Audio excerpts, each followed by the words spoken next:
नमस्कार विद्यार्थी मित्रांनो, पेरूला काय म्हणायचं? गावा और ग्वाव. व्याकरणाला काय म्हणायचं? ग्रामर की ग्रामर? वाळाला काय म्हणायचं? वाईन की विंड? रोपाला रोपट्याला काय म्हणायचं? प्लांट की प्लांट? इकडे ये आपण म्हणतो तर इकडे शब्दाला काय म्हणायचं? हेअर का हिअर? कपडे यांना काय म्हणायचं? क्लॉथ की क्लॉथ? लांडग्याला काय म्हणायचं? उल्फ की वॉल्फ? महासागराला काय म्हणायचं? ओशन की ओशियन? खारुताईला काय म्हणायचं? स्क्वेरल की स्क्वेरल? निबंधाला काय म्हणायचं? इसे की एसे? सो बऱ्याच वेळा मराठी माध्यमातून जाणाऱ्या विद्यार्थ्यांचा प्रॉब्लेम असतो. आता इंग्रजी माध्यमातून शिकणारी मुलं कदाचित म्हणतील, आम्हाला हा फरक माहिती आहे, आम्हाला हे उच्चार माहिती आहे. पण मराठी माध्यमातली मुलं त्यांना नक्कीच म्हणत असतील की इस चीज़ की कीमत तुम क्या जानो इंग्लिश मीडियमवाले बाबू. कारण मराठी माध्यमातून जेव्हा आपण शिकतो तेव्हा बऱ्याच वेळा कानावर चांगले शब्दांचे उच्चार पडत नाहीत आणि आपण जे ऐकतो तेच उच्चार आपण नेहमी वापरतो.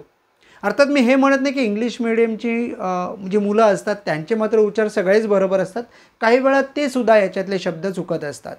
सो आजचा हा व्हिडिओ आहे जो तुम्हालासुद्धा, तुमच्यातले अनेक जण पालकसुद्धा असतील जे ऐकत असतील माझा हा व्हिडिओ, आणि तुम्हीसुद्धा जे मराठी माध्यमातून शिकला असाल, तुम्ही म्हणाल येस सर, ह्या शब्दाला मी अनेक वर्ष असं वाचत होतो, असं बोलत होतो. सो असा एखादा शब्द तुम्हाला आठवतो, जरूर कॉमेंट बॉक्समध्ये तो रिप्लाय करा.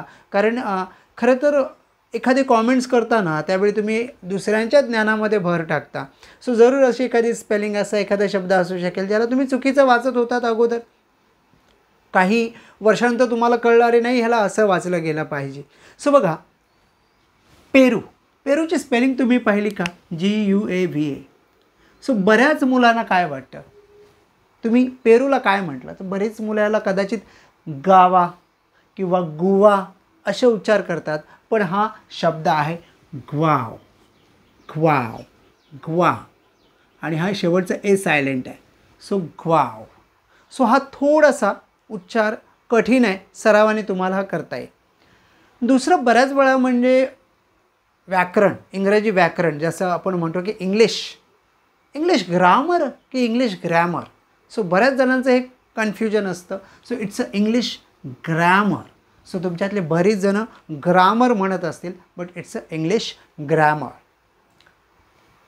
वारा, वाऱ्याला काय म्हटलं गेलं पाहिजे? कारण स्पेलिंग बघा, WIND. सो बरीच जणं वाइंड की विंड, तुम्हाला काय वाटतं? येस, वाऱ्याला म्हटलं जातं विंड. मग तुम्ही म्हणणार वाइंड चुकीचं आहे का? तर नाही, WINDला वाइंड पण म्हटलं जातं, पण वाइंड म्हणजे गुंडाळणे. ओके, आपण ज्याला वाइंडिंग म्हणतो त्याची स्पेलिंगसुद्धा हीच आहे.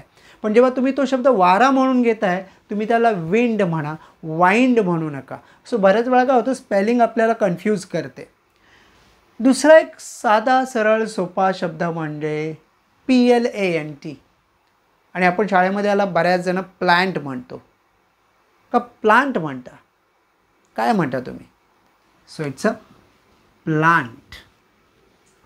आता का असं होतं? कारण आपण काय करतो माहिती आहे, जनरली आपल्या मराठी माध्यमातून शिकणाऱ्या मुलांना जनरली स्पेलिंग वाचण्याची सवय असते, बरोबर?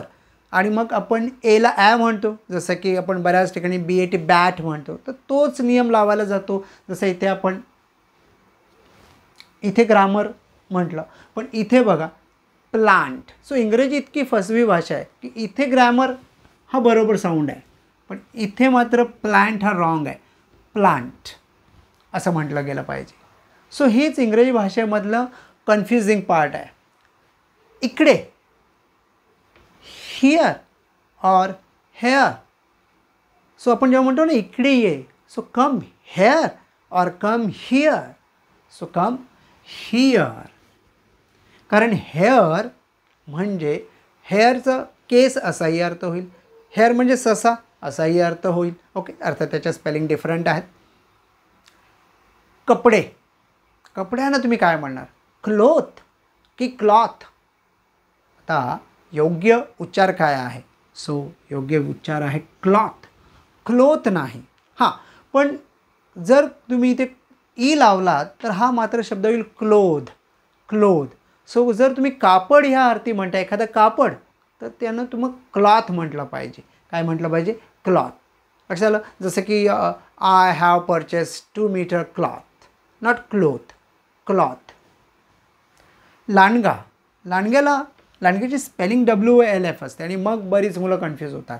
सो तुम्ही ओचे जनरली आपल्याला साऊंड काय माहिती आहे, तुम्ही काय वाचता, उल्फ की ऑल्फ. सो तुम्ही बरेच जण म्हणाल की आम्ही वॉल्फ वाचतो, पण लांडग्याचा उच्चार आहे उल्फ.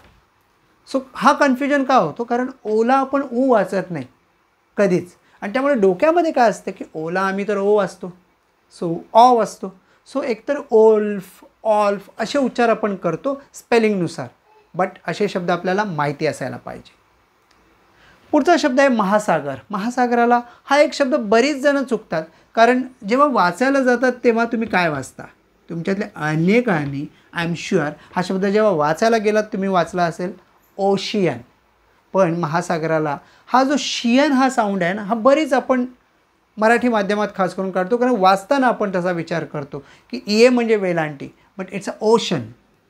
ओशन काय, इट्स अ ओशन.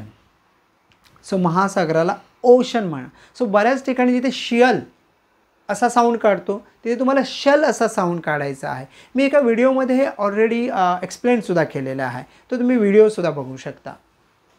खारुताई, खारुताईला काय म्हणतात, spelling SQUIRREL. So it's a squirrel or squirrel. So बऱ्याच जणांना थोडं कन्फ्युजन होतं. So it's a squirrel. खारुताईला काय म्हटलं पाहिजे, स्क्विरल.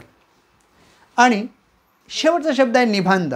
निबंधाला आपण काय म्हणतो, इसे और एसे. कारण आता हा गोंधळ का होतो, सुरुवातीचा जो ई आहे त्याचा उच्चार नेमका काय करायचा, ई का ए, हे बऱ्याच जणांना कळत नाही. सो लक्षात घ्या, जेव्हा आपण निबंध असं म्हणतो त्याला तुम्ही म्हटलं पाहिजे एसे.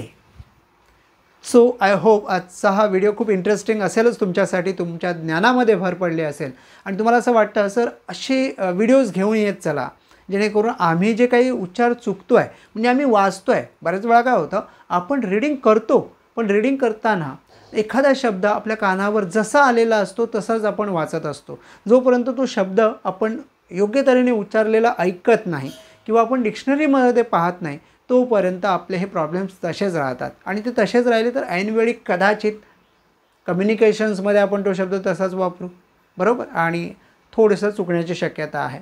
सो आय होप आजचा व्हिडिओ तुम्हाला आवडला असेल, आणि आवडला असेल तर लाईक शेअर सबस्क्राईब करणारच आहात. पण जाताना मी जरूर सगळ्यांना सांगतो, व्हिडिओ आवडत असतील तर फक्त सबस्क्राईब करू नका, लाईक करू नका, तर शेअर जरूर करा तुमच्या फ्रेंड सर्कलमध्ये, तुमच्या व्हॉट्सॲप ग्रुपमध्ये, तुमच्या फेसबुकवर. सो हे जे व्हिडिओज आहेत तुमच्यासारख्या अनेक विद्यार्थ्यांपर्यंत पोहोचतील. तुमच्या नातेवाईकांना, मित्रांना हे व्हिडिओज पोहोचवा आणि आपलं हे जे चॅनल आहे ते सुद्धा ग्रो करण्यासाठी मदत करा. धन्यवाद.